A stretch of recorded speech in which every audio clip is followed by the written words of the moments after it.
জঙ্গলের মাঝে জলাশয় আর তার পাশে আগুনে পুড়ে ছাই বিলাসবহুল চারচাকা গাড়ি। রহস্যময় এই ঘটনায় ব্যাপক চাঞ্চল্য দুর্গাপুরের কাকসার বামুনাড়া এলাকায়। রবিবার সকালে স্থানীয়রা প্রথমে দেখতে পান বামুনাড়া গ্রামের ভট্টাচার্য পুকুরের কাছে একটি চারচাকা গাড়ি আগুনে পুড়ে গিয়েছে। স্থানীয়দের প্রশ্ন, কি করে জঙ্গল এলাকার নির্জন জায়গায় এই চারচাকা গাড়ি ঢুকে পড়ল। খবর পেয়ে পুলিশ ঘটনাস্থলে আসে, তদন্ত শুরু হয়েছে এই ঘটনায়। গোটা ঘটনায় বামুনাড়া গ্রামে চাপা আতঙ্ক তৈরি হয়েছে। ছিল এটা আমাদের কাছে এখনো পরিষ্কার নয়।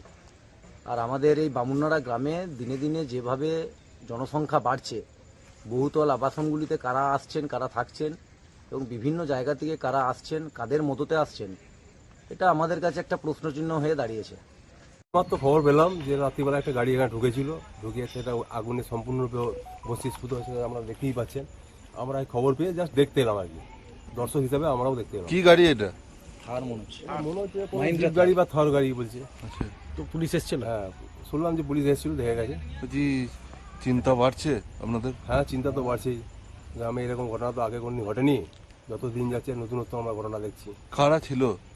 কে ছিল, কারা ছিল সেটাও জানি না। আমরা এই জাস্ট খবর পেয়ে আমরাও জাস্ট, আপনারা যেমন শুনে এসছেন আমরাই শুনে এলাম এই মুহূর্তে। কি নাম আপনার? আমার নাম প্রদীপ কুমার আচার্য। আর এই কি দেখলেন? আমরা খবর পেলাম যে একটা গাড়ি, আমাদের এই এলাকাটার নাম হচ্ছে ভট্টাচার্য পুকুর।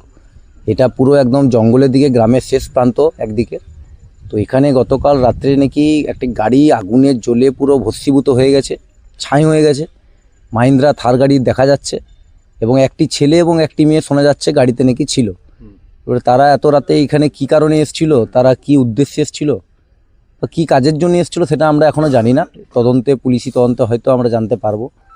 কিন্তু এই সকালে আমরা এই খবর দেখে রীতিমতো আমাদের গ্রামের যারা মানুষ আছে তারা কিন্তু হতবাক, কারণ এরকম ঘটনা এর আগে আমরা কখনো শুনিও নি, দেখিও নি। নজরদারি ঠিক আছে? বুঝতে পারছি না, দিন দিন গ্রামের যেভাবে লোক বাড়ছে, বহুতল আবাসনগুলি তৈরি হয়েছে, যেভাবে লোক বাড়ছে, এরপর কে কোথা থেকে আসছে, কিভাবে আসছে আমরা জানিও না। এর আগেও কিছুদিন আগে দেখেছিলাম আমরা, আমাদের তপবন সিটি থেকে একজন খুনি গ্রেপ্তার হয়েছিল, একজন খুনের আসামির তদন্তে।